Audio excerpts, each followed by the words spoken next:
a estudiar los versículos 29 al 34.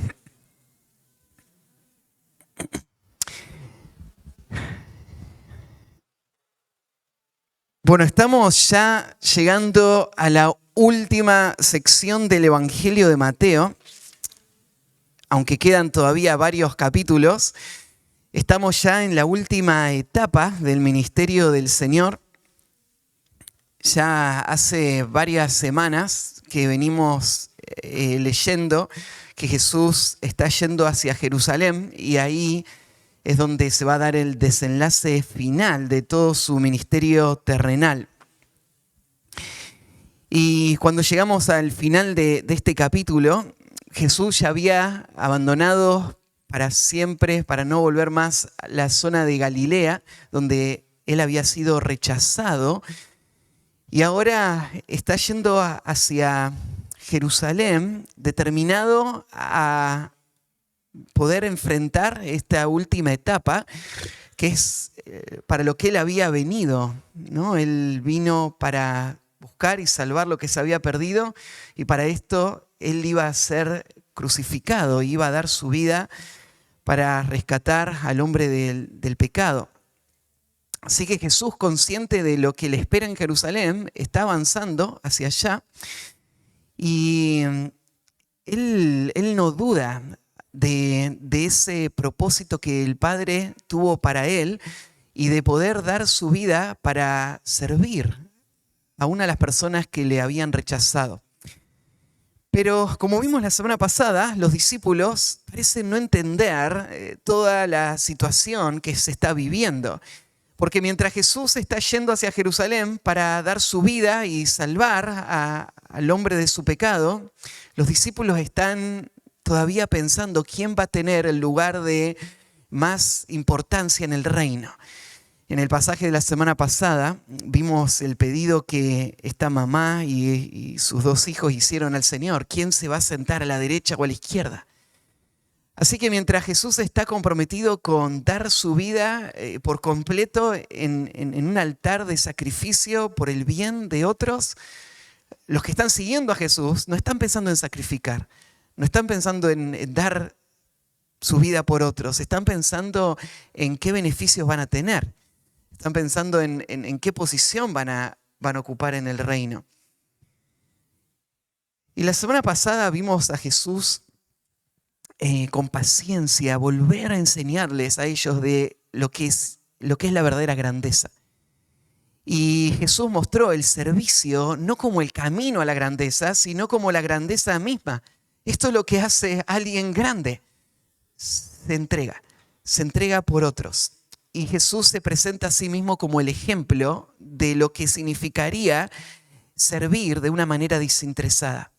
Leíamos en el versículo 28 el ejemplo de Cristo con estas palabras: como el Hijo del Hombre no vino para ser servido, sino para servir y para dar su vida en rescate por muchos. Así que ese versículo resume este principio de lo que es el servicio que debe caracterizar la vida del reino. Nuestro Rey nos dejó el ejemplo de cómo se vive una vida de entrega incondicional y sacrificial por otros. Y Él ahora nos llama a todos los que le seguimos a Él a vivir de la misma manera. Así que el reino se va a construir sobre este gran acto de sacrificio, y a partir de ahí todos los que sean parte del reino van a ser llamados a vivir de esta misma manera. Así que si vos te considerás un seguidor de Cristo, un siervo de Cristo, estas son las pautas para tu vida. En un mundo donde se te predica un evangelio donde vos sos el centro, Dios a lo que te ha llamado más bien es a tomar la cruz y seguir los pasos de uno que dio su vida por otros. Entonces, esto es la esencia del reino. Mientras estamos acá en esta vida, nosotros también junto con el Señor vamos a vivir una vida de entrega incondicional y sacrificial.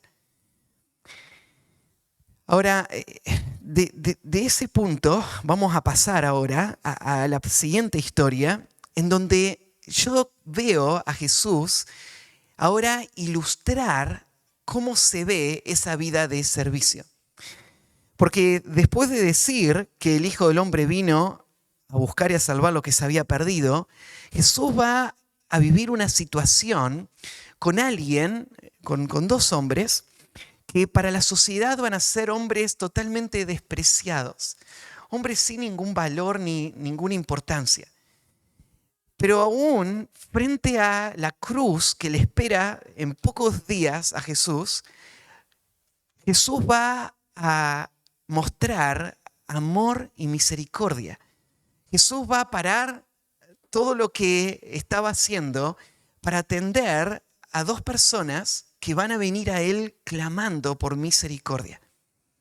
Y el parar y el mostrar misericordia y el dar lo que estas personas tanto necesitaban va a ser un testimonio claro de ese amor sacrificial del que veníamos hablando. Así que el servicio de Jesús se va a ver reflejado en todas las historias que vamos a ver hasta el final de este libro. Pero esta historia que viene justo después de este llamado nos va a hacer ver un aspecto más del servicio. Y el servicio en este pasaje va a estar relacionado con la compasión, con la misericordia. Así que el título del mensaje de hoy es La compasión del siervo ejemplar. La compasión del siervo ejemplar. Lo que quiero que veas en estos versículos, mientras los vamos leyendo y después cuando los comentemos, es, dos cosas. Primero, vos vas a ver a Cristo como el siervo de Dios que vino a este mundo a dar su vida para rescatar a los que estaban perdidos. Y vos vas a ver el carácter de este siervo como un siervo compasivo. Un siervo que va a mirar la miseria de este mundo y no va a darle la espalda, sino que va a responder con amor práctico.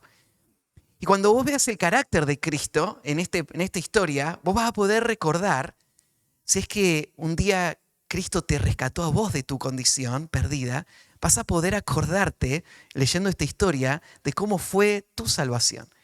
Y vas a acordarte de cómo cuando vos clamaste a Cristo, Él estuvo ahí con un corazón abierto y un oído abierto y una voluntad dispuesta a venir a rescatarte. Entonces vos vas a mirar esta historia y vos vas a volver a valorar lo que fue el servicio compasivo de Cristo para tu vida. Pero quiero que veas en esta historia lo que veíamos la semana pasada. Esto que está mostrando Cristo acá no es solamente su carácter, sino que es el carácter que Él espera que todos sus discípulos tengan. Entonces, la misma compasión que Él tuvo por estas personas que estaban en una condición de miseria y de necesidad desesperante, ahora es la misma compasión que Jesús espera que sus discípulos tengan. Es lo que Él les enseñó en la lección anterior y es lo que Él les va a mostrar ahora. Así que al final de este estudio, lo que espero que logremos es dos cosas. Primero, apreciar el carácter de Cristo y ver que si es que estamos hoy acá, fue porque Él es un Dios, es un Salvador compasivo y misericordioso. Y quiero que también pensemos en esto. La compasión de Cristo ahora pone sobre nosotros esta responsabilidad de vivir con ese mismo carácter en este mundo y vivir como siervos compasivos también. En vez de hombres que están buscando sus propios intereses, como Cristo, también estar dispuestos a ser interrumpidos para poder vivir para otros y servir a los que más lo necesitan. Y vamos a ver esto en esta historia. Así que vamos a leer estos versículos, del versículo 29 al 34. Dice así: Al salir ellos de Jericó, les seguía una gran multitud. Y dos ciegos que estaban sentados junto al camino, cuando oyeron que Jesús pasaba, clamaron diciendo: Señor, Hijo de David, ten misericordia de nosotros. Y la gente les reprendió para que callasen. Pero ellos clamaban más diciendo: Señor, Hijo de David, ten misericordia de nosotros. Y deteniéndose Jesús, los llamó y les dijo: ¿qué queréis que os haga? Ellos le dijeron: Señor, que sean abiertos nuestros ojos. Entonces Jesús, compadecido, les tocó los ojos y enseguida recibieron la vista y le siguieron. Mateo tiene un estilo de escritura muy particular. Él puede tomar una historia tan dramática como esta y reducirla solamente a un puñado de versículos y contarle en una forma que hasta podría pasar por alto lo tremendo que fue este evento. Así que vamos a desempacar, a sacar de este pasaje estos principios que Mateo nos quiere mostrar del carácter de Cristo para que nosotros también podamos disfrutar de su compasión y reflejarla a este mundo.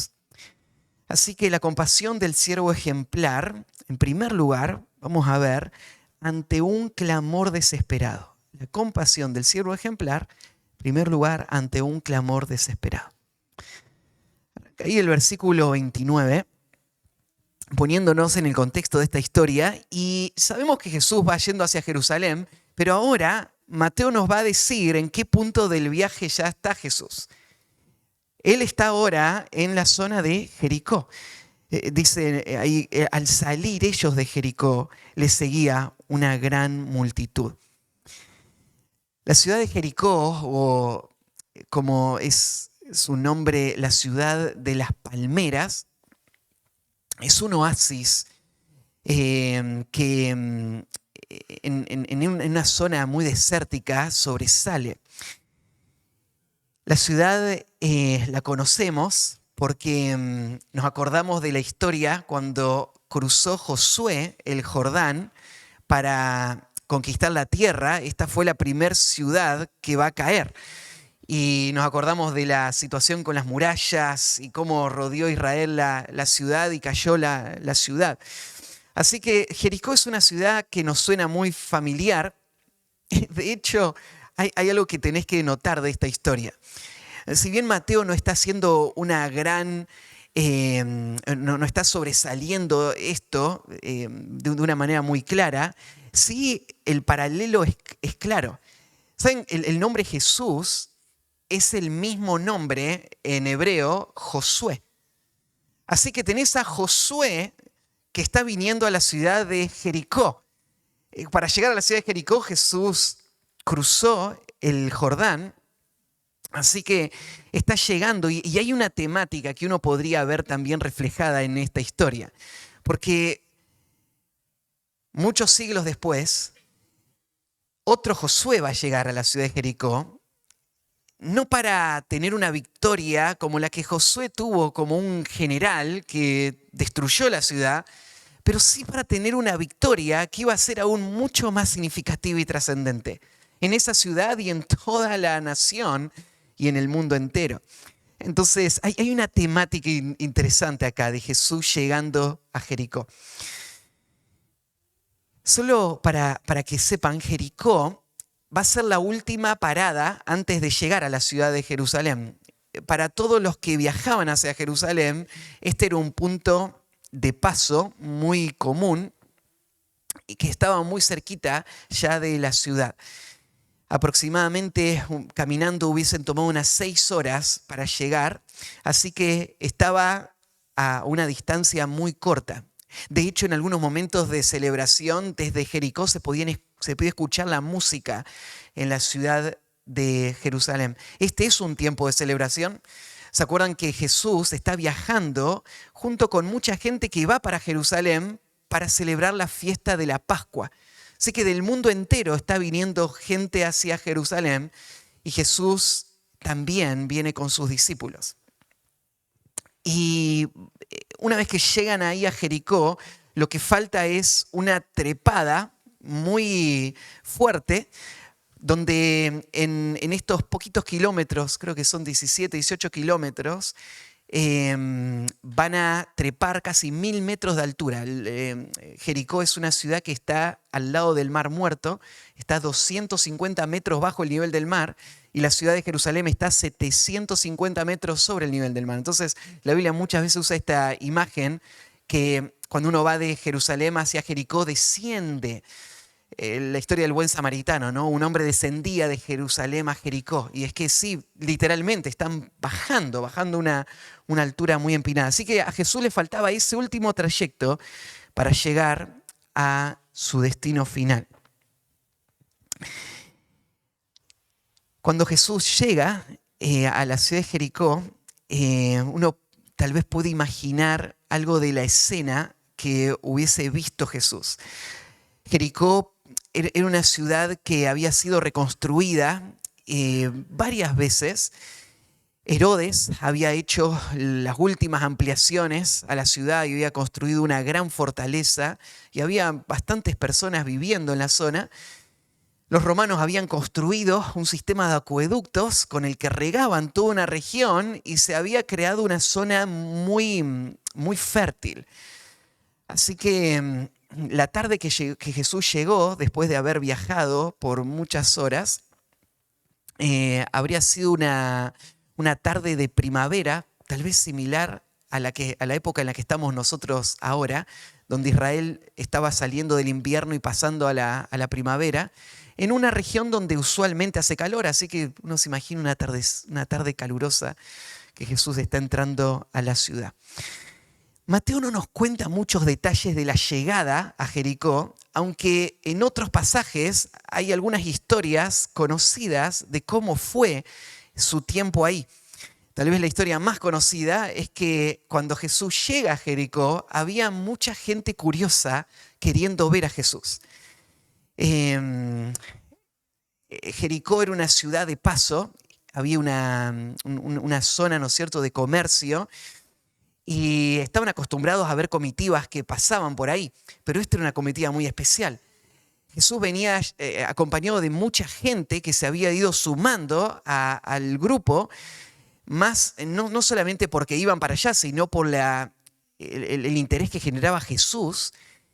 Y cuando él entra a la ciudad, hay mucha expectativa de Jesús, de su enseñanza, de sus milagros y de Jesús yendo hacia Jerusalén. Así que uno se puede imaginar en un pequeño pueblo, todos salen y están en la zona del mercado esperando que Jesús aparezca. Y ahí es donde sucede la situación de Zaqueo. Recuerdan que Zaqueo es un cobrador de impuestos que es petizo de estatura y se trepa a un árbol para esperar y ver a Jesús de lejos. Y Jesús pasa y habla con Zaqueo y terminan yendo a su casa. Mateo no nos cuenta nada de todo esto, pero esa noche Jesús se quedó en la casa de Zaqueo. Ahí Zaqueo profesa fe salvadora, Jesús afirma su fe y comparte ahí con otros publicanos. Y la mañana siguiente es donde vamos a ver la escena de la que acabamos de leer. Jesús va a levantarse por la mañana y salir de Jericó. Y ahí es donde se va a encontrar con estos dos ciegos. Hay dos detalles en esta historia que necesitan una pequeña aclaración. Porque Mateo dice que Jesús se va a encontrar con dos ciegos al salir de Jericó. Pero este relato parece no coincidir con el relato paralelo de Marcos y de Lucas, que nos van a decir que Jesús se encontró con un ciego. De hecho, vamos a ver más adelante algunos detalles más de este ciego. Y otro detalle es que Mateo dice que Jesús se encuentra con estos ciegos al salir de Jericó, mientras que Lucas dice que Jesús se encontró con estos ciegos llegando a Jericó. Y lo cuenta a esta historia antes del suceso de Zaqueo. Entonces, ¿qué hacemos? Bueno, estos serían los pasajes clásicos en donde personas que decidieron ya no creer en la autoridad de la Escritura dirían, la Biblia se contradice. Pero claro que no se contradice la Biblia, lo que vos tenés es a Mateo, que es el único testigo ocular de los hechos. Marcos y Lucas, ellos juntaron la información y nos contaron el hecho. Y Marcos y Lucas van a poner la atención en un personaje, porque ese personaje va a ser alguien importante después, alguien que las personas podían reconocer. Mientras que Mateo está contando la historia con lo que él vio, y él vio que había 2 ciegos ahí, aunque Marcos y Lucas mencionaron a uno solo. ¿Y cómo resolvemos esto de que fue cuando llegaban a Jericó o fue cuando salían de Jericó? Bueno, habría varias formas de resolverlo. La verdad es que tendríamos que preguntarle a Mateo y a Lucas cuáles fueron las formas en las que ellos lo estaban pensando, pero habría varias opciones de cómo lo podríamos tomar a esto. Una de las opciones tal vez más posibles sería esto. La ciudad de Jericó en ese tiempo estaba dividida. Había una zona de la ciudad que es donde estuvo antiguamente la ciudad. Es donde está hoy la montaña que se ha excavado, que es donde se construyó por siglos una ciudad sobre la otra y está todavía ahí la pila de ruinas. Así que en ese lugar había algunas casas alrededor y podríamos decir esa era la ciudad de Jericó. Pero a 2 kilómetros de distancia estaba la fortaleza que había construido Herodes. Y mucha gente vivía alrededor de la fortaleza de Herodes. Y muchos pensaban, ahí está la ciudad de Jericó. De hecho, era una sola zona, se podría pensar en Jericó de las dos, en toda la zona, pero se podría dividir. Había una distancia de unos 2 kilómetros entre una y otra. Entonces, perfectamente podríamos pensar, Jesús llegó a Jericó y saliendo de Jericó fue que se encontró con estos 2 ciegos, pero a la misma vez él estaba llegando a Jericó. O sea, esto pasó en el trayecto entre la ciudad antigua y la ciudad nueva. Entonces, en ese camino de esos 2 kilómetros, mientras salió hasta que llegó, fue que se encontró con estos 2 ciegos. Entonces, la verdad es que no hay ninguna contradicción en ninguna historia bíblica. Lo que tenemos son diferentes puntos de vista de lo que se está narrando la historia y diferentes detalles que se van sumando a esta historia. Así que tenemos por ahora este escenario que se está montando antes de escuchar lo que va a pasar. Jesús está saliendo de Jericó y le seguía una gran multitud. Ya la palabra multitud implica a mucha gente, pero Mateo quiere asegurarse que vos entiendas que rodeaba a Jesús una multitud inusual. Gente viajaba para Jerusalén durante esta época. Hay diferentes estimativos, pero hay estimativos que ponen en algunas de estas fiestas cerca de 2 millones de personas que llegaban. Era una cantidad impresionante de gente que venía para celebrar el tiempo de las fiestas y llenaban todas las casas y toda la región. Ahora, la gente que venía con Jesús no solamente iba para la fiesta, sino que Mateo agrega esta observación. Ellos le seguían. O sea, había mucha gente que iba para Jerusalén, pero muchos que estaban siguiendo a Jesús hacia Jerusalén. Uno puede imaginar la expectativa que la llegada de Jesús a Jerusalén estaba generando en toda la nación. Por 3 años Jesús había estado recorriendo toda la región, especialmente del norte y del otro lado del Jordán, haciendo milagros y enseñando. Y esto había generado muchas dudas. Muchos estaban preguntando, ¿será Jesús el Mesías o no? Y si Jesús es el Mesías, Él tiene que ir a Jerusalén y desde ahí tomar el trono que le corresponde, ¿no? Por mucho tiempo Jesús estaba evitando ir para allá, pero de repente Él va. Él está yendo en un momento muy importante para la nación. Él está yendo en un momento donde va a haber mucha gente ahí. Este sería un momento clave en donde un líder podría levantarse y podría convocar a toda la nación. Y podrían levantar una revuelta contra los romanos. Podría ser este el momento de quiebre de la historia. Entonces, esta es la expectativa tal vez que había en la mente de muchos. Yo imagino que muchos también estaban dudando de cómo se iba a desenlazar todo, porque sabían que los líderes religiosos no estaban respondiendo bien. Los líderes religiosos estaban oponiéndose a Jesús. Entonces, ¿qué va a pasar? Los líderes religiosos van a confrontar a Jesús, van a chocar con él. ¿Será que Jesús va a poder tomar el control y vencer en esta tensión y tomar la influencia principal de la nación? Había muchas preguntas, pero sin duda esta multitud está rodeando a Jesús, esperando ver este desenlace. Esta va a ser la multitud que en el capítulo que sigue va a estar alrededor de Jesús en la entrada triunfal. Cuando Jesús llegue a Jerusalén finalmente, y van a celebrar a Jesús como el Mesías prometido. Así que en la mente de muchos está esta expectativa. Jesús es el Mesías tal vez, y Él va a tomar el reino.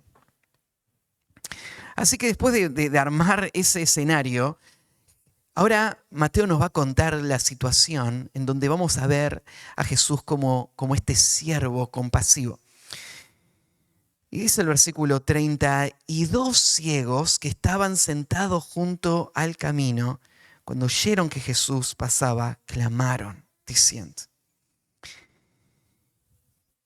Mateo, como en muchas otras historias, arranca acá resaltando lo asombrosa de la escena que va a venir. No se tradujo al español, pero acá de nuevo Mateo usa una expresión griega que pone muy seguido él en sus historias para hacernos asombrar de lo que va a pasar. Así que dice acá Mateo que dos ciegos estaban sentados junto al camino.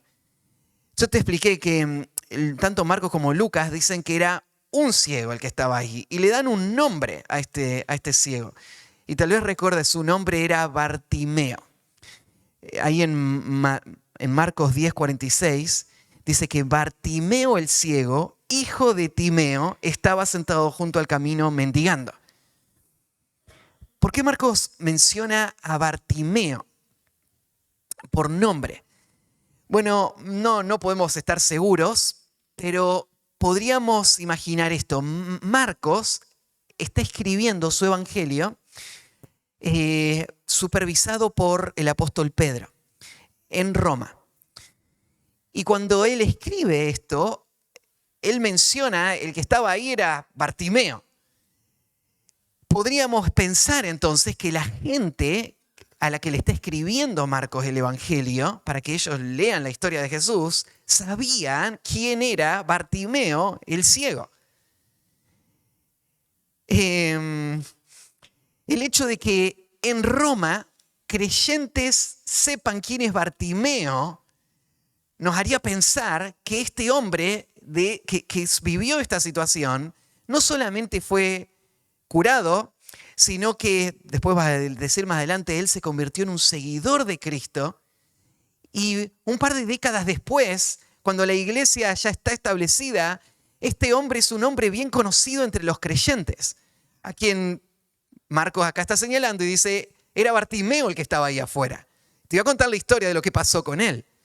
Entonces Marcos está poniendo la atención en uno de estos hombres. Mateo no nos dice que era Bartimeo, porque él está escribiendo a otra audiencia que no conocía a Bartimeo, ¿no? Probablemente. Entonces él dice, eran dos ciegos que estaban ahí afuera.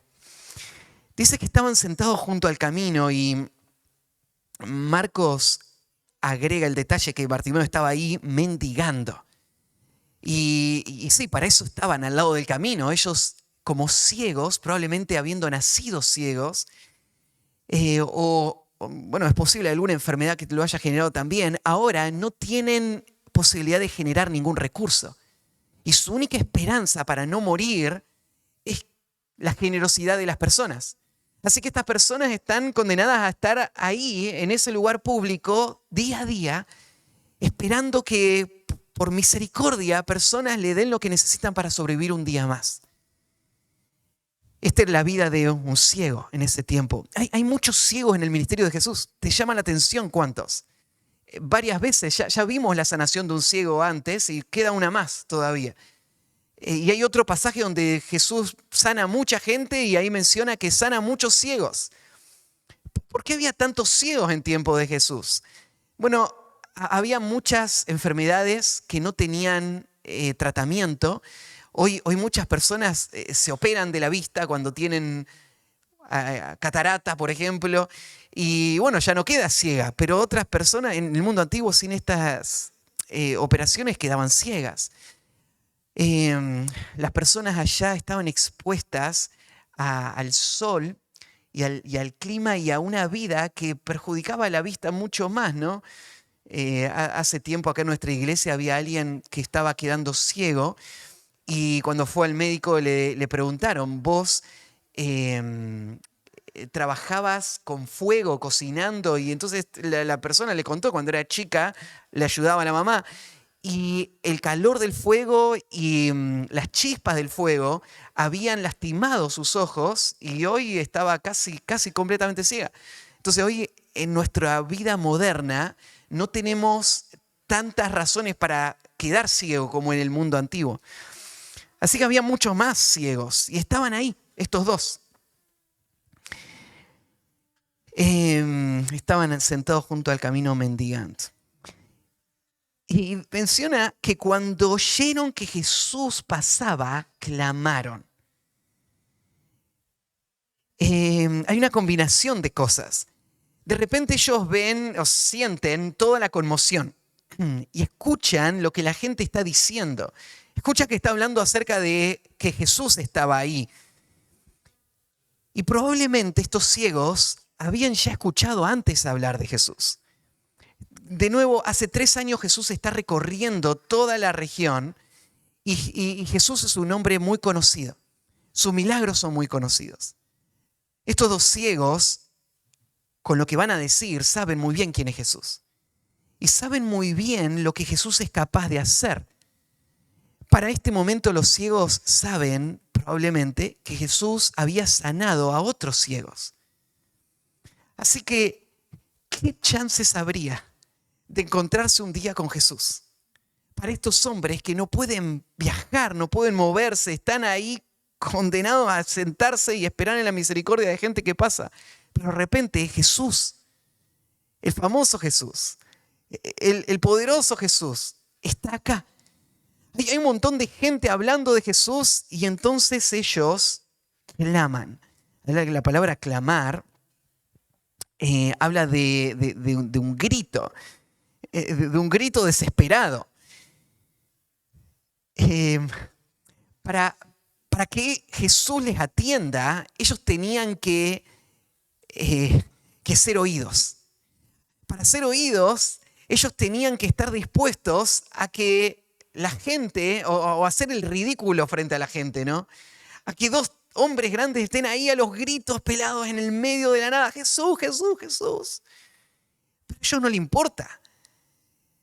Esta es la única chance que ellos van a tener. Jesús está pasando por ahí. Así que estos gritos desesperados muestran varias cosas. Muestran cuán conscientes estos hombres son de su situación y muestran cuánto confían ellos en el poder que tendría Jesús para salvarles. Ahora, hay mucha gente ahí con Jesús. Hay una gran multitud. Pero solo hay 2 personas que están gritando. ¿Quiénes son las 2 personas que están gritando? Son las 2 personas que están desesperadas. Son las 2 personas que se dan cuenta lo miserable que es su situación y cuánto ellos quisieran ser rescatados de esa situación y que creen que Jesús es poderoso para librarles. Ellos son los que gritan. Leímos recién la historia, ya sabemos cómo va a terminar. Jesús va a obrar, Jesús va a salvarles. Pero va a salvarles en parte porque ellos gritaron. Porque ellos clamaron desesperadamente en angustia y en fe. ¿No te resulta interesante ver cómo Jesús responde a hombres desesperados?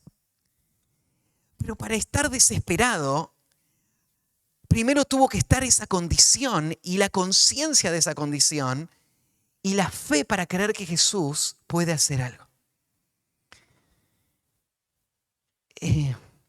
Estos hombres, al final de la historia vamos a ver, no solamente se van a ir viendo, estos hombres se van a ir salvos.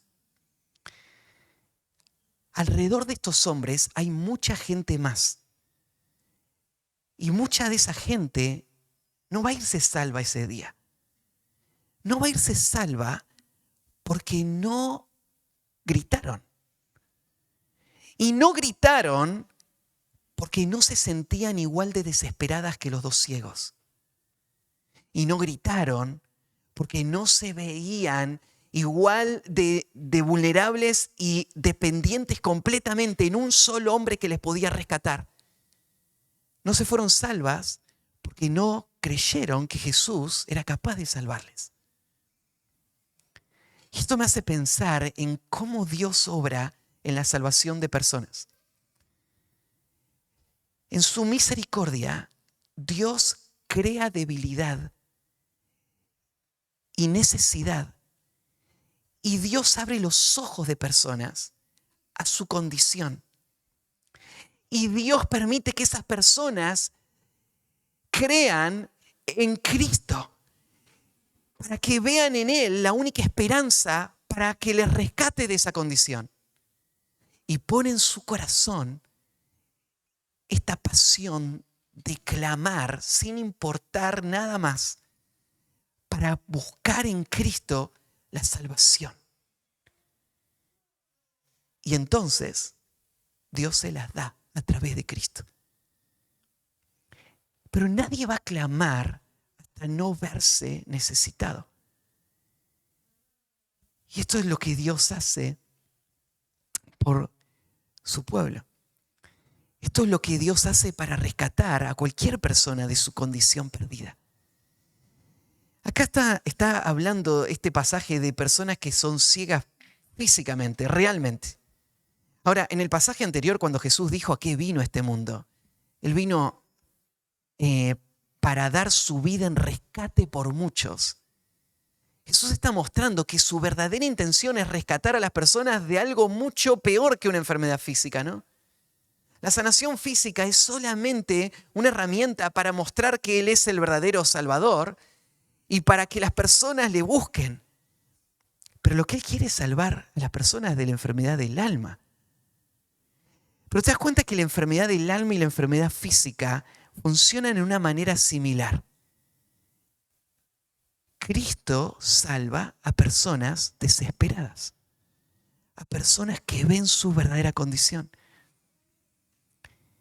Y es una gracia de Dios que personas se vean desesperadas y personas quieran clamar a Cristo.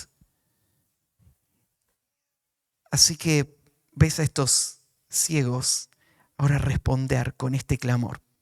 Las palabras que ellos dicen son muy significativas también, porque esto habla de qué creen ellos de Jesús. ¿Quién es Jesús? Señor, Hijo de David, ten misericordia de nosotros. No podemos saber exactamente toda la teología que ellos tenían en su mente cuando dijeron la palabra Señor, pero Jesús ha estado diciendo que Él es Dios hecho carne. Esto es lo que tanto molestó a los líderes de Israel. Sus discípulos lo creyeron. Así que no me sorprendería ver a estos hombres diciendo Señor, no en un sentido solamente de reverencia o respeto, sino en un sentido de reconocimiento. Él es el Señor. Él es Jehová. Él es Dios hecho hombre. Lo segundo que van a decir es el título que señala a Cristo como el Mesías prometido, el heredero al trono. Señor, Hijo de David. Hijo de David. Acá el Hijo de David se refiere al Hijo prometido por Dios, al descendiente a través del cual Dios le iba a construir a David una casa. El descendiente a través del cual Dios le iba a dar a David un rey que iba a ser rey sobre todo el mundo de forma eterna. Aquí este título, Hijo de David, es un título mesiánico, no hay ninguna duda. Estos hombres están convencidos de quién es Jesús.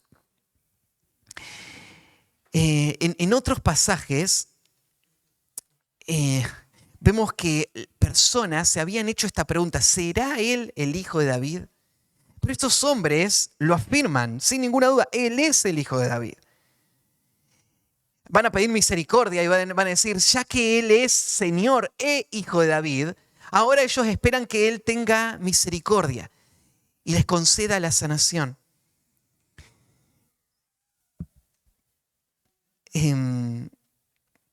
Hay un detalle también interesante. La semana que viene vamos a estudiar la entrada triunfal y vamos a ver que en el versículo 9, en el 21:9, la gente está aclamando mientras Jesús entra a Jerusalén con estas palabras: Hosana al Hijo de David, bendito el que viene en el nombre del Señor, Hosana en las alturas. La misma expresión que los dos ciegos van a decir es la que toda la multitud va a gritar más adelante.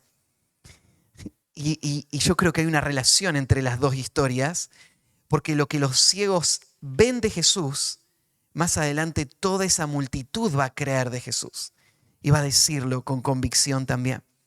Pero estos hombres están viendo a Jesús como el Mesías prometido, Dios hecho hombre, el heredero al trono de David. Y entonces en base a eso hacen este clamor: ten misericordia de nosotros. Muchos vinieron a Jesús en diferentes situaciones pidiendo esto mismo: Señor, ten misericordia de nosotros. Misericordia implica que hay una situación crítica.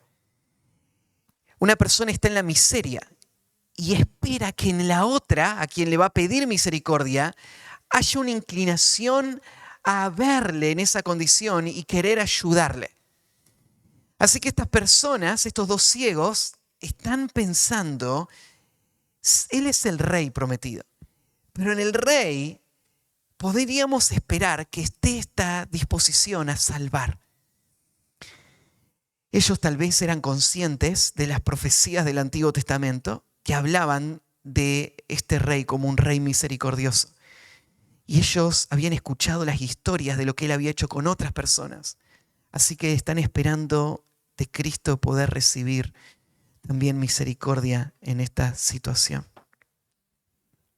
Entonces, quiero que veas en este cuadro esta expresión: estos hombres que se ven totalmente desesperados, que confían ahora en Cristo como el único que puede salvarles, ellos van a esperar en la misericordia de Dios. Van a esperar no en algo que ellos merecen, sino van a esperar en que en el corazón de Dios esté esta disposición a rescatarles. En el versículo que sigue, vemos una situación con la gente alrededor que va a parecerse mucho a otra que ya estudiamos antes. Dice: y la gente les reprendió para que callasen. Acá tenés dos hombres gritando desesperados porque están en una condición de miseria total, creyendo que Jesús le puede salvar, y los que están alrededor están molestos. De hecho, usa esta expresión: les reprenden para que callen. Esta es la misma palabrita que se usó cuando dijo que los discípulos reprendían a los que traían a los niños diciendo que no molesten al maestro. Esta misma palabra de ellos reprendían es una palabra de autoridad.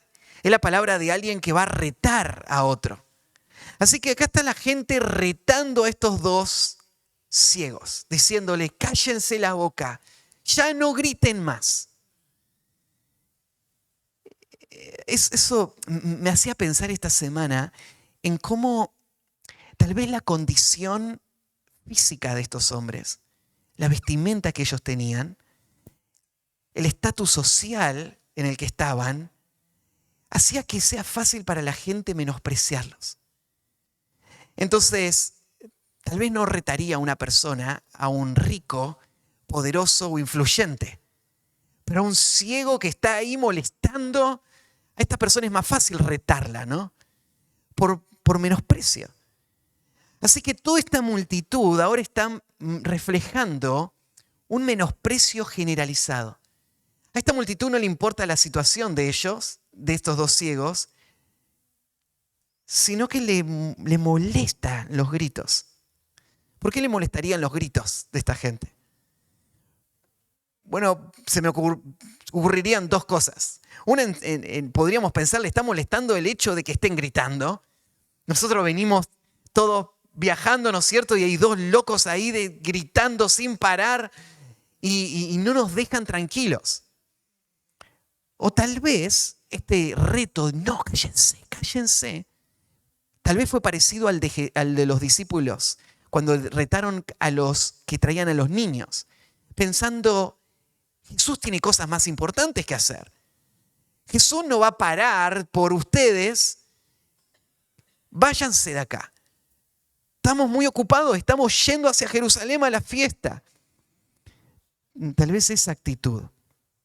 Pero de nuevo, esta actitud de menosprecio muestra un contraste entre lo que la gente piensa y cómo Jesús va a actuar. Jesús ahora, en un momento, vamos a verlo actuar de una manera totalmente distinta. Él no va a mostrar este menosprecio, pero vos ves esta misma actitud que venimos tratando ya por varios capítulos. Gente que no está pensando en servir. Gente que no está pensando en necesidades. Gente que no está pensando en renunciar o en dar o entregarse. Gente que está pensando en sus deseos, en sus necesidades. Y Jesús otra vez en esta historia va a mostrarse a Él mismo como el siervo compasivo. El que sí vino a servir a este mundo. Y su agenda es servir. Y Él está disponible para cualquier persona que le clame. Sin importar quién sea. Sin importar su condición, sin importar su estatus social, sin importar lo que la gente piense de Él. Entonces la gente les reprende. Y ellos, dice ahí al final del versículo, en vez de intimidarse y sentirse avergonzados de que la gente los esté retando, más ánimo toman, ¿no? Ellos clamaban más diciendo, Señor, Hijo de David, ten misericordia de nosotros. Ahora, ¿te sorprende que estas personas estén ahí gritando desenfrenadamente? En un sentido no te sorprende. Si vos estarías desesperado por algo, ¿no insistirías? ¿No agotarías todos los recursos? ¿No buscarías con todas tus fuerzas? Digo, nosotros sabemos lo que es esforzarnos por algo. Cuando queremos algo, cuando valoramos algo, cuando sentimos que necesitamos algo, estamos dispuestos a insistir, a esforzarnos. El tema es que a veces no mostramos ese mismo celo en nuestra vida espiritual.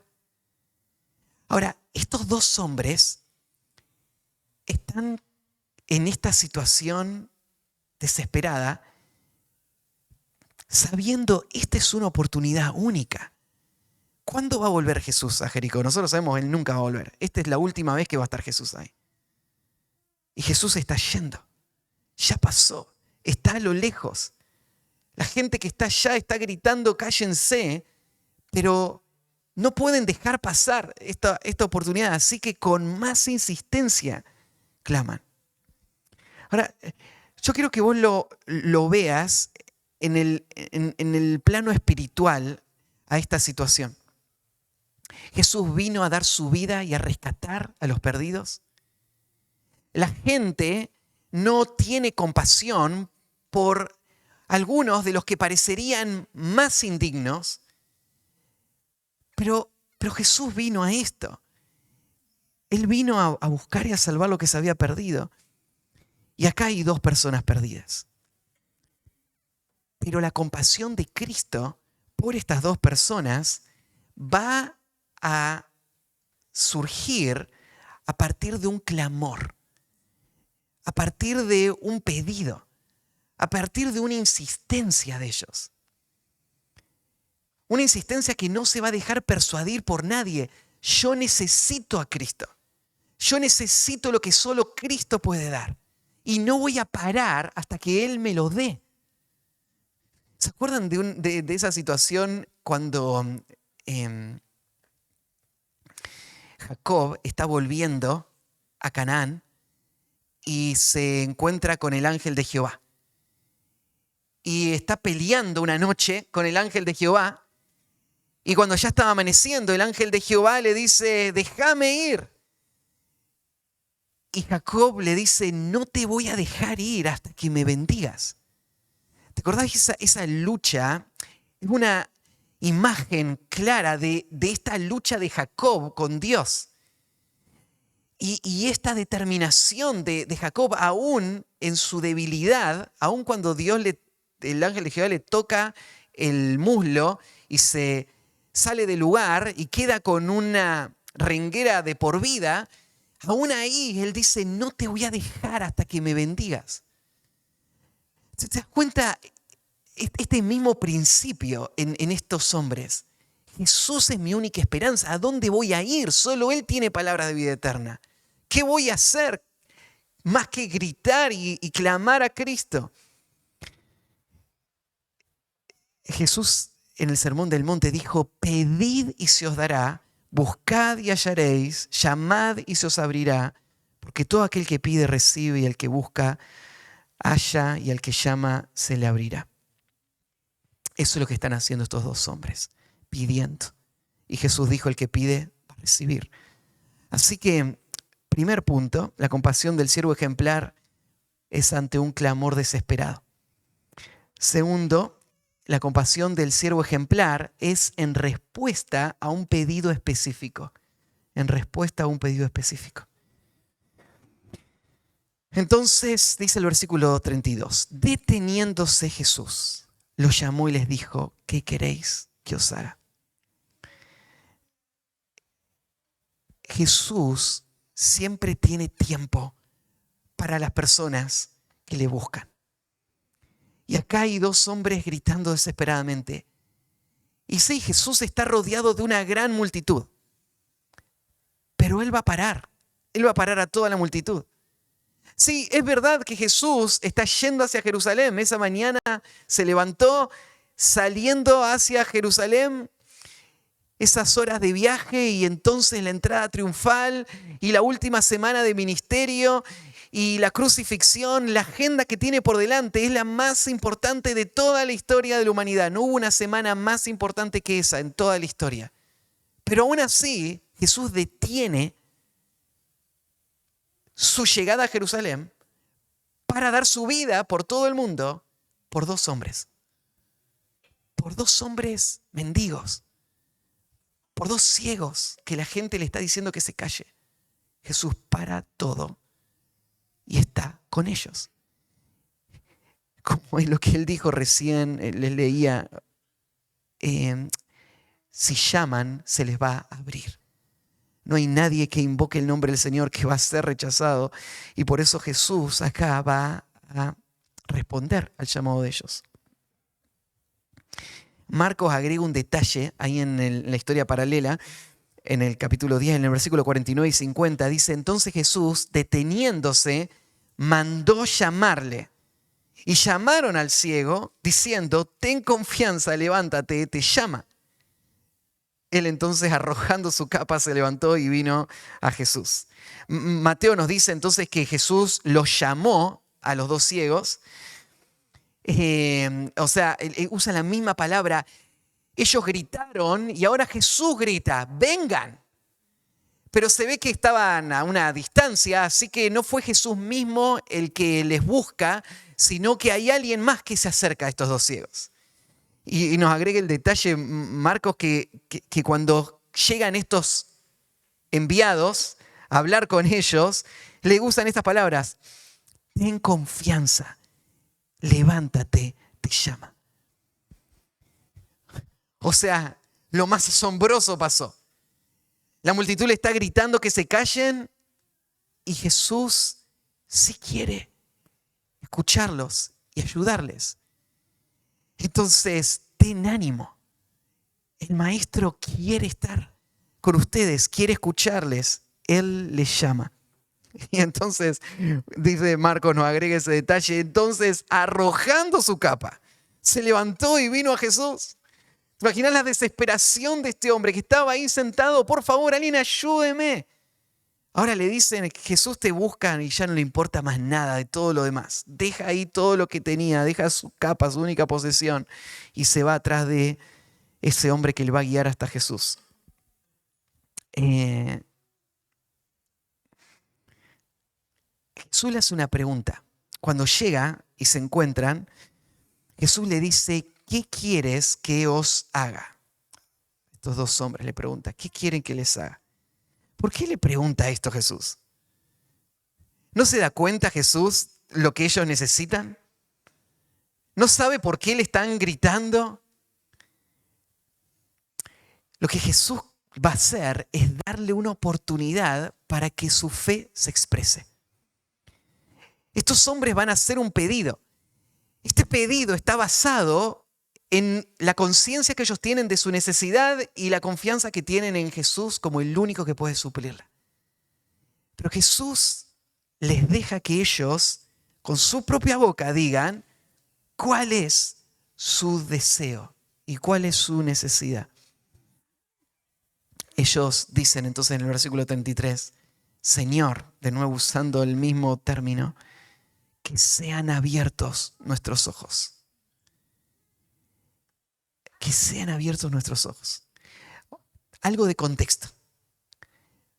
No hay una sola historia en el Antiguo Testamento en donde un profeta va a sanar de ceguera a alguien que ha estado ciego toda su vida. No hay una sola instancia. Me acordé de una sola situación en donde hubo una situación de ceguera que fue sanada, pero fue una situación muy especial, ¿no? Cuando Eliseo estaba con el ejército de los sirios y quedan todos ciegos en ese momento y después él ora y todos vuelven a tener la vista y entonces termina ahí la escena mostrando la misericordia de Dios para con ellos. Pero no hay una sola instancia en donde hay un grupo de ciegos en donde alguien los sane. No hay una sola instancia en donde después del ministerio de Cristo haya pasado tampoco. No se menciona en el libro de los Hechos a ningún ciego que haya sido sanado.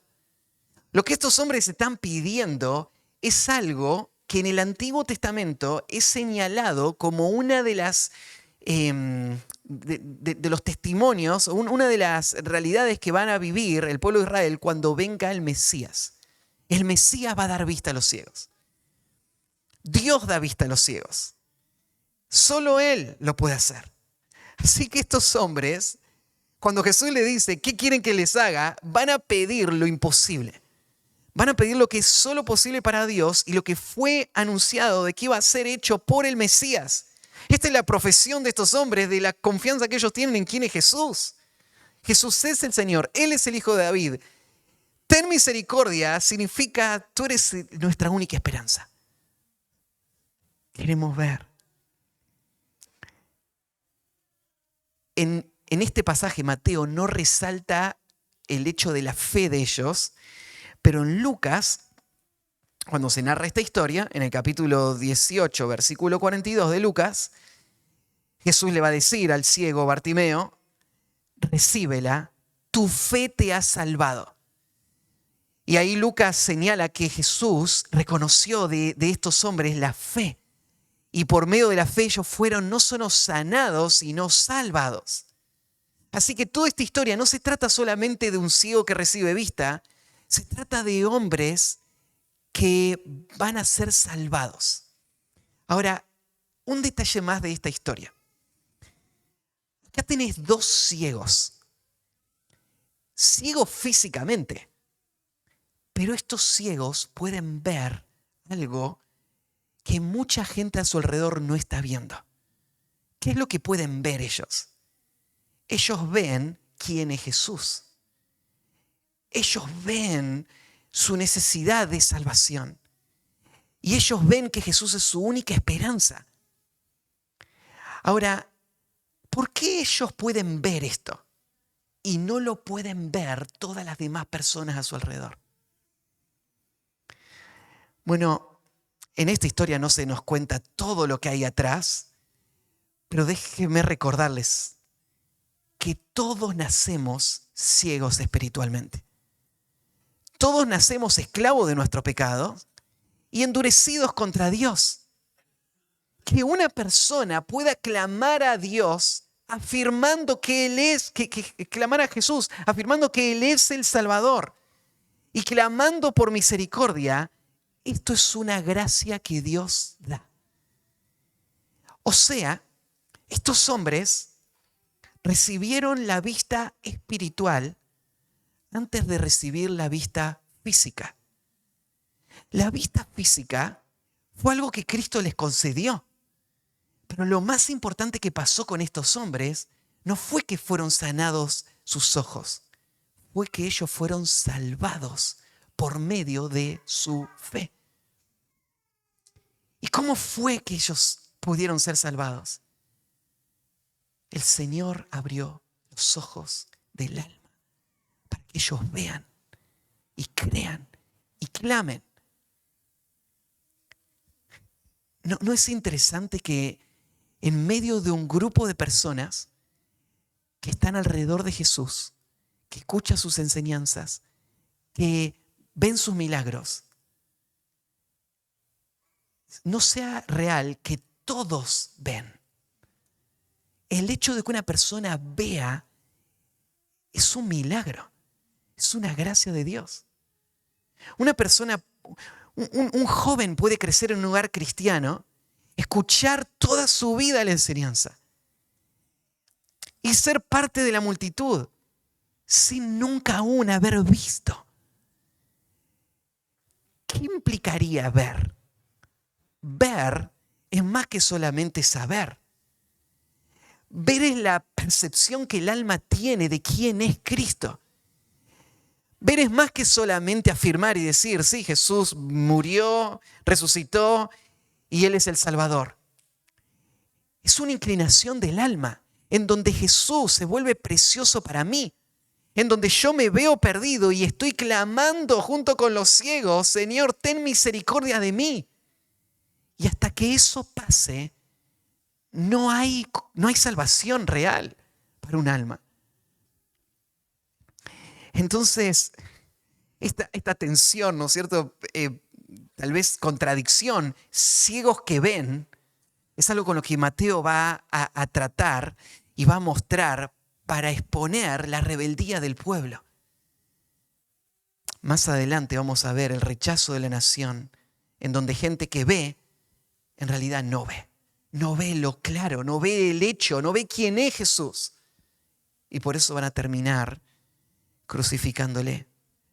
Pero estos hombres van a profesar esta fe salvadora, porque Jesús le está dando esta oportunidad. Le dice, ¿qué quieren que les haga? Señor, que sean abiertos nuestros ojos. Entonces vemos la compasión del siervo ejemplar ante un clamor desesperado en respuesta a un pedido específico. Queremos que sean abiertos nuestros ojos. Y vamos a ver la compasión del siervo ejemplar evidenciada en su disposición salvadora. Evidenciada en su disposición salvadora. Vamos a ver que Jesús sí tiene compasión y sí quiere servir, porque vemos que Él está dispuesto a salvar. Versículo 34. Entonces Jesús, compadecido, les tocó los ojos y enseguida recibieron la vista y le siguieron. Mateo nos resalta la compasión de Cristo, que creo que es una parte central de toda esta historia. Ellos pidieron misericordia y ahora Jesús va a demostrar ser un Salvador compasivo. La palabra que usa acá, compasión, es una palabra que tiene que ver con los intestinos. Es la palabra que vimos ahí en Mateo 9:36, cuando dice que Jesús tuvo compasión de las multitudes porque estaban desamparadas y dispersas como ovejas que no tienen pastor. Y yo le hablaba de compasión, significa se revolvió todo adentro de Jesús. No fue solamente que Jesús estuvo dispuesto a hacer algo por ellos, Jesús se duele por ellos. Jesús se pone en el lugar de ellos. Se imagina la situación desesperada de no tener pastor y están en peligro. Y él no puede soportarlo. Esta es la palabra compasión. Es un sentimiento. Los antiguos pensaban los sentimientos pasan por el estómago, no tanto por el corazón. Entonces, por eso esta palabra está relacionada con el estómago. Y Jesús, se va a usar esta palabra de Jesús muchas veces, donde se habla de él como un Dios, como un Salvador compasivo. Compasión no es simplemente tener lástima de la situación. Compasión se refiere a ponerse en el lugar de la otra persona y a estar dispuesta a sufrir para poder librar a esta persona de esa condición. Esto es lo que Jesús está sintiendo. Así que Mateo lo resalta, compadecido, les tocó los ojos. Y de nuevo Jesús tocando, no solamente sanando, sino con su cariño característico, mostrando esa cercanía, toca el ojo y enseguida recibieron la vista. Mateo es el único que resalta el hecho de que la sanación fue enseguida. No fue gradual, no fue parcial, fue completa, fue inmediata y se sucedió este gran milagro. Yo les había dicho que el Antiguo Testamento anunciaba que el Mesías cuando viniera iba a sanar a ciegos. Isaías 35:5, por ejemplo, hay varios pasajes en Isaías, pero acá en Isaías 35:5 y 6 dice así: entonces los ojos de los ciegos serán abiertos y los oídos de los sordos se abrirán. Entonces el cojo saltará como un ciervo y cantará la lengua del mudo, porque aguas sacarán cavadas en el desierto y torrentes en la soledad. El reino mesiánico va a estar marcado por una restauración de todo lo que el pecado había destruido. Y de forma muy específica, los ciegos van a ver. Entonces, que este ciego reciba la vista es un testimonio de quién es Jesús. Jesús es el Mesías. Y te digo, Él es el único que puede reclamar este título. Y vos podrías decir, no, pero sigue habiendo personas que pueden sanar, ¿no? Bueno, te desafío a traer una sola. Si pudieses encontrar en el mundo entero alguien que podría tomar a cualquier ciego en un momento determinado y en el instante sanarlo de manera completa y permanente. Si vos me podrías traer a alguien así, entonces podríamos hablar del poder de Dios en esta persona. En este tiempo hay tantos palabreros que hablan de milagros, pero que sus milagros no tienen nada que ver con lo que Cristo hizo, ¿no? Y acá está Jesús mostrando ser el Mesías, siendo el único capaz de restaurar de esta manera. Ahora, la sanación no tenía que ver solamente con un testimonio de mostrar Jesús era el Mesías. Yo les estaba explicando que lo que quiere mostrar Mateo no es solo que Jesús es el Mesías, sino la clase de Mesías que es. Es un Mesías compasivo. Es un Mesías que no va a darle la espalda a nadie que clame a Él. A nadie que se vea perdido y desesperado y que venga a Él. Él es un Dios compasivo. Él vino a buscar y a salvar lo que se había perdido. Y por eso es esta historia. Y termina con un detalle también que creo que no es menor. Dice, y le siguieron. Y le siguieron no es solamente lo acompañaron hasta Jerusalén en su procesión de fiesta, yendo hacia la Pascua, sino en el sentido de discipulado. Le siguieron quiere decir que estos hombres no solamente fueron sanados por Cristo, como dice Marcos, fueron salvados por Cristo. Y hombres salvados por Cristo, ¿qué es lo que hacen? Siguen a Cristo. Este es el patrón que no podemos negar, que es constante en todo el Evangelio. Creer en Cristo es sinónimo de seguir a Cristo. Los que creen, siguen. ¿Qué significa seguir? Bueno, ellos lo van a tomar a Cristo ahora como el maestro, el amo, el Señor, el dueño. Ellos van a aprender para ser como Cristo. Ellos van a ser guiados por Cristo. Ellos son ahora discípulos de Cristo. Entonces estos dos ciegos se convirtieron en seguidores. Marcos dice que Jesús, después de sanarlos, les dijo: vete, tu fe te ha salvado. Pero después agrega, y enseguida recobró la vista y seguía a Jesús en el camino.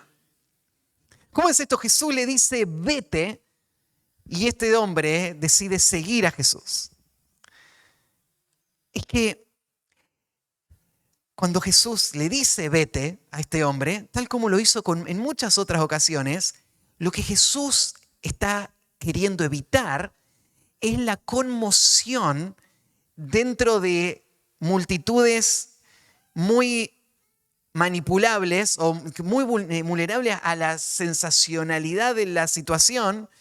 Y entonces que Jesús saque de la vista los milagros era parte del hecho de: yo quiero que crean en el Evangelio, no que sigan solo las señales. Entonces Jesús le dice: vete a este hombre, probablemente con ese sentido. Pero este hombre que acaba de ser sanado no puede dejar a Jesús. No puede dejar a Jesús porque ahora Jesús es su todo. Y ahora este hombre va a seguir a Jesús con toda su fuerza.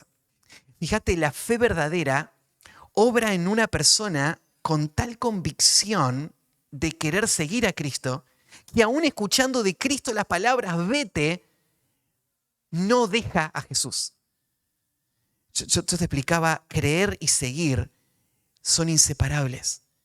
Y este hombre creyó, así que aún cuando Jesús le dijo vete, no puede dejar de seguir a Cristo. Y él sigue. Lucas agrega otro detalle en cuanto a cómo ellos le van a seguir en 18:43. Dice, y luego vio y le seguía, y agrega, glorificando a Dios. Y todo el pueblo, cuando vio aquello, dio alabanzas a Dios. Este hombre no solamente está siguiendo a Jesús, él le sigue glorificando a Dios. Vos te podés imaginar un hombre que no veía.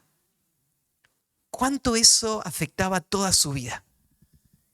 De repente grita, Jesús lo escucha, muestra misericordia, hace lo imposible y de repente tiene vista perfecta. Por primera vez en toda su vida él abre sus ojos y él ve esa ciudad hermosa de Jericó, ese paraíso que recién describía. Él ve por primera vez a su familia.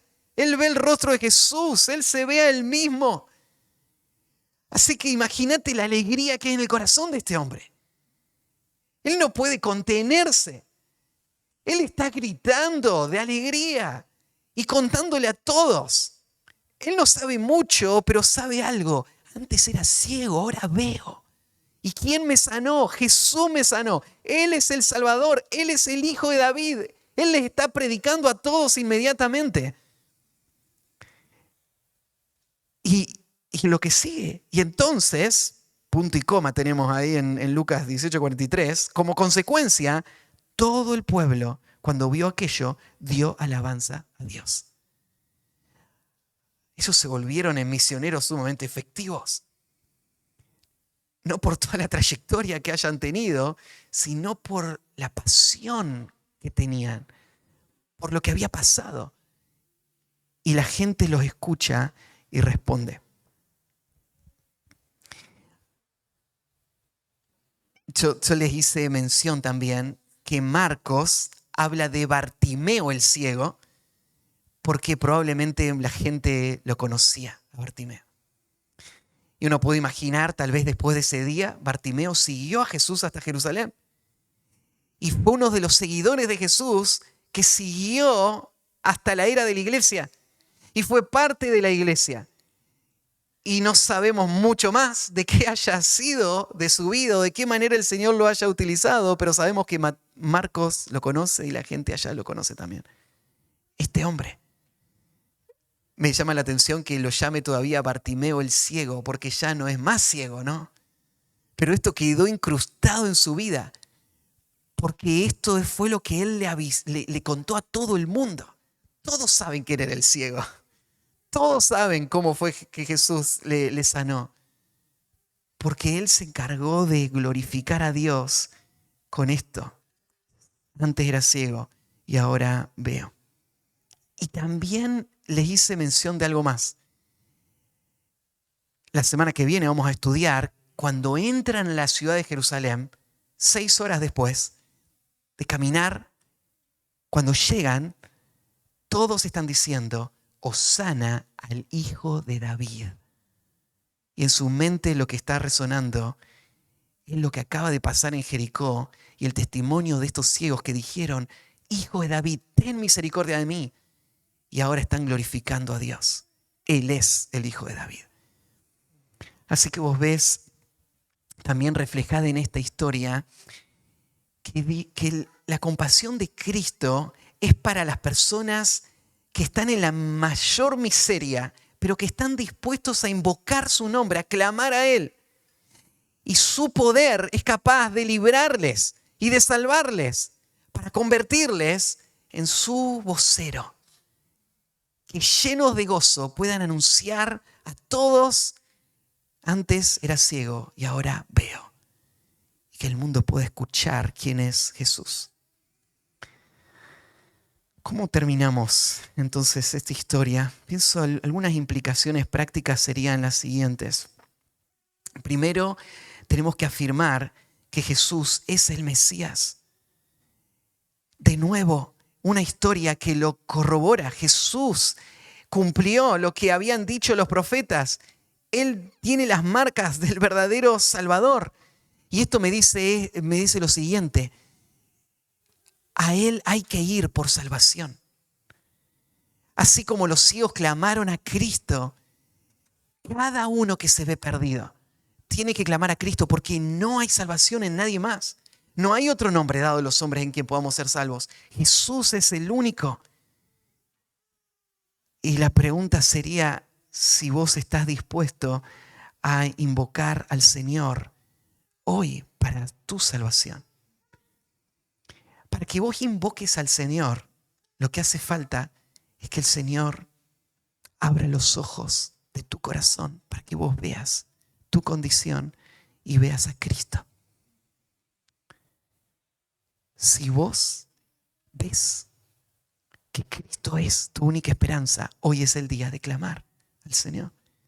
Y decía hace un momento, el hecho de estar en una iglesia, de escuchar la palabra, no te hace a vos parte del pueblo de Dios. Tenés que verte perdido y tenés que clamar al Señor.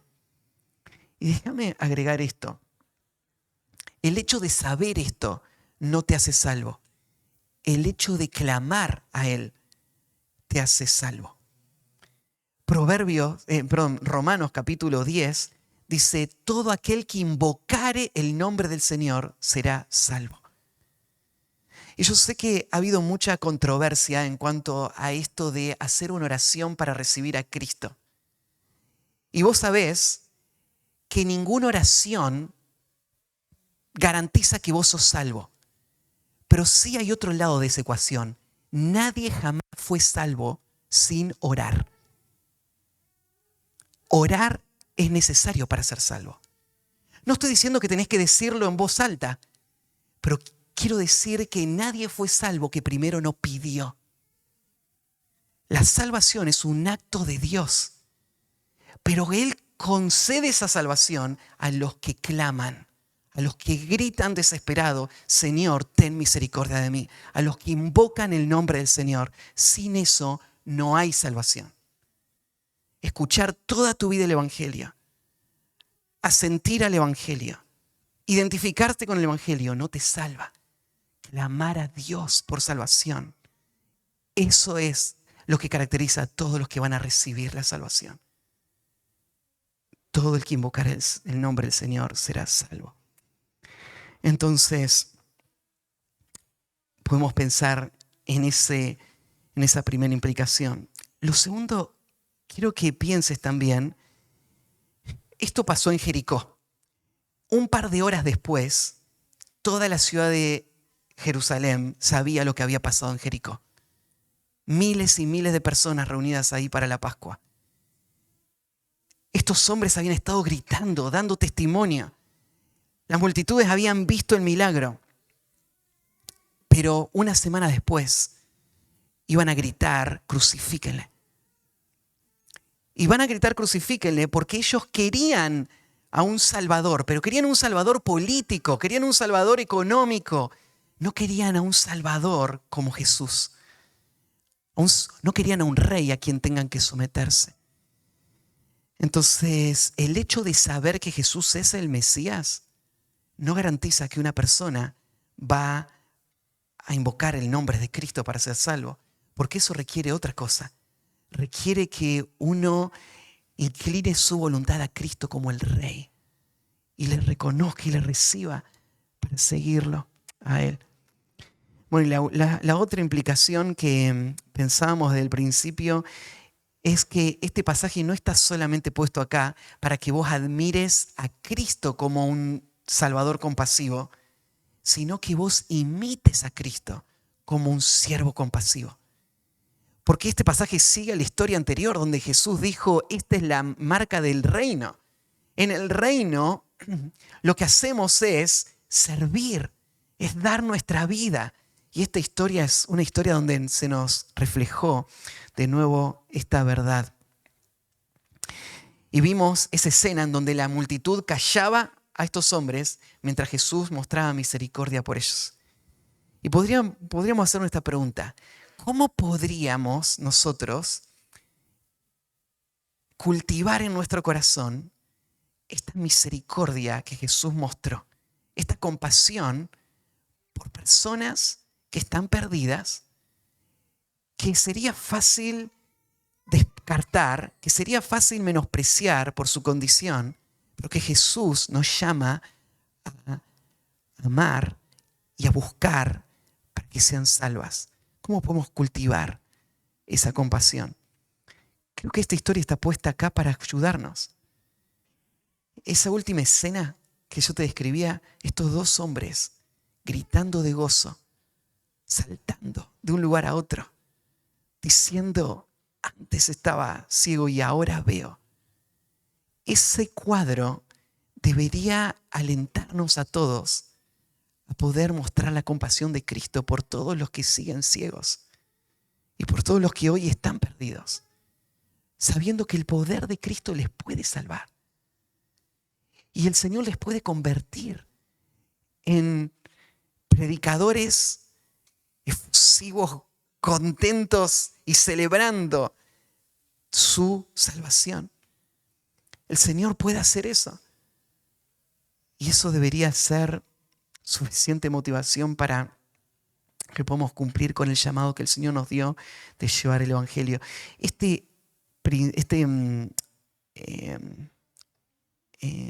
Esta relación entre ceguera física y ceguera espiritual aparece también en Hechos, cuando Pablo narra cómo fue que Jesús le llamó al ministerio. Él dice que Jesús le dio estas palabras. Al enviarle, le dijo que Jesús, para que abra sus ojos, para que se conviertan de las tinieblas a la luz y de la potestad de Satanás a Dios, para que reciban por la fe que es en mí perdón de pecados y herencia entre los santificados. Yo te decía, no hay una sola instancia en todo el Nuevo Testamento en donde vemos a un apóstol abriéndole los ojos a alguien ciego. Pero esto es en el mundo físico. En el mundo espiritual, de esto se trata el ministerio. es encontrar a ciegos y sanarlos. Y el Señor nos ha dado a nosotros el llamado y nos ha dado la autoridad y nos ha dado un evangelio poderoso que es capaz de hacer lo imposible, abrir los ojos a los que están ciegos para que se conviertan de las tinieblas a la luz. Y entonces, que este sea el principio con el que salgamos esta mañana. Cantamos también hoy en la mañana, en la Cena del Señor, la canción de Sublime Gracia. ¿Se acuerdan? Sublime gracia del Señor que un infeliz salvó. Fui ciego, mas hoy veo yo. Perdido y Él me halló. Fui ciego.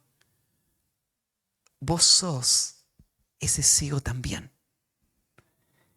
Estamos nosotros glorificando a Dios por su gracia. Olvidamos ya dónde estábamos. Estamos gozosos alabando al Señor. Que la historia de estos ciegos nos recuerde cómo es haber recibido la vista también. Oramos para terminar. Padre, gracias por esta mañana. Esta historia nos dejó una vez más ver el corazón de Cristo y Señor, gracias porque también a través de ella pudimos recordar nuestra salvación y pensar, Señor, en cómo hoy también nos ha llamado a salir a este mundo de ciegos con un mensaje que puede abrir los ojos. Danos compasión. Ayúdanos, Señor, a sentir esta misma carga que Cristo sintió. Ayúdanos a estar disponibles y dispuestos a hacerlo. Señor, vence aún la resistencia de nuestro corazón como lo hiciste con estos discípulos también. Ayúdanos a responder al pasaje de hoy con un corazón deseoso de vivir esta misma realidad, de ver a muchos ciegos sanos por el poder del Evangelio.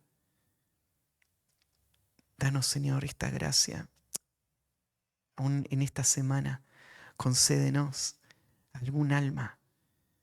Danos, Señor, la gracia de hablar con valentía tu Evangelio, aún en la ocupación de las tareas que tú nos has dado, y que tu nombre pueda ser exaltado y glorificado por ellos también. Te amamos, Señor, y te encomendamos el resto de este día a ti, en el nombre de Cristo Jesús. Amén.